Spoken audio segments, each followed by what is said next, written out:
Boris Johnson has been told he should demand compensation from China, if Beijing is found to be responsible for the catastrophic global spread of coronavirus.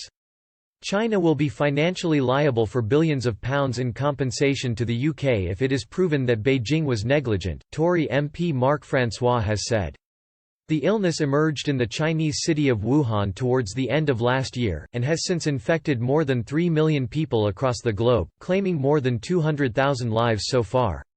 Mystery surrounds the circumstances in which the illness began infecting humans. It seems likely the coronavirus is a zoonotic illness which jumped species as a result of close contact between humans and livestock, possibly at a seafood and wildlife market in Wuhan.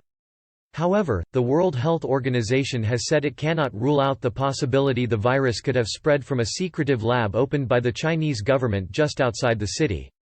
Additionally, there are widespread doubts about the total number of cases within the country confirmed by the Chinese authorities, which officially stands at 83,944.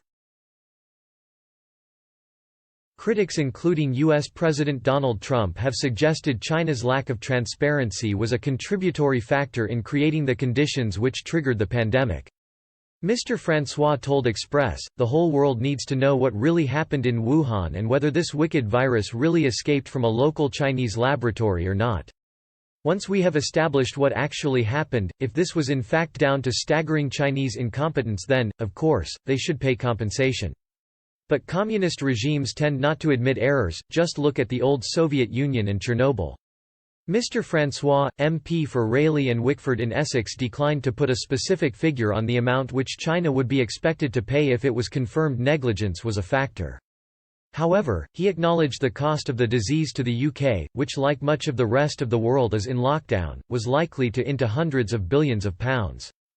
Mr. Francois further suggested that the damage to the worldwide economy would equate to trillions of pounds. An analysis published yesterday by the National Institute of Economic and Social Research (NIESR) suggested GDP was set to fall by 7% in 2020. With public sector borrowing rising above £200 billion in 2020-21, more than £150 billion more than in the OBR's forecast at budget time. Gary Young, NIESR Deputy Director, said, "There is massive uncertainty about how long and how severe this crisis will be. For our reassuring main case forecast scenario to come true, it is necessary to believe that the complex network of relationships that make up the economy can be restored after the lockdown without any significant long-term damage.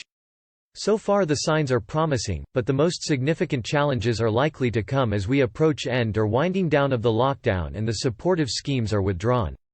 In those circumstances, the government schemes will need to be adapted to help businesses survive in a partially recovered economy."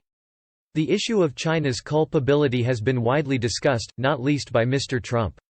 Speaking earlier this week, he said, "We're doing very serious investigations. We are not happy with China. We believe it could have been stopped at the source.